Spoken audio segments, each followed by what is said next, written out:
وفاقی تحقیقاتی ایجنسی کے زیر حراست مرحوم MNA عامر لیاقت کی تیسری سابقہ اہلیہ دانیہ شاہ نے حیران کن انکشافات کیے ہیں۔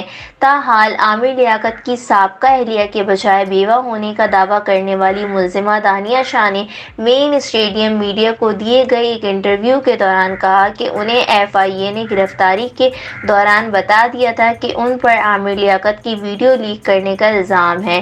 انہیں FIA نے بتا کر گرفتار کیا تھا اور لودھرا سے کراچی لایا گیا تھا۔ دانیہ شاہ نے مزید کہا کہ میں نے عامر لیاقت کی کوئی ویڈیو لیک نہیں کی۔ جو ڈپریشن میں ہوتا ہے وہ ایک ہی دن میں چلا جاتا ہے۔ ویڈیو لیک ہونے کے ایک ہفتے کے بعد عامر لیاقت کا انتقال ہوا تھا۔ انکشاف کیا کہ ان کے موبائل فون میں عامر لیاقت کی نازیبا ویڈیوز موجود تھیں مگر ان ویڈیوز کو انہوں نے لیک نہیں کیا۔ دانیہ شاہ کا کہنا ہے کہ ان کے خیال میں یہ عامر لیاقت کی ویڈیوز سوشل میڈیا اور یوٹیوب والوں نے لیک کی تھیں۔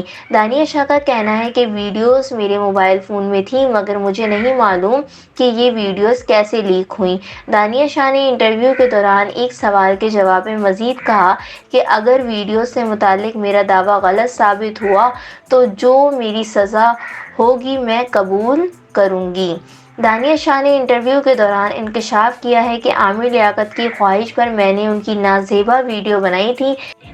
ان کو خود شوق تھا سوشل میڈیا پر وائرل ہونے کا۔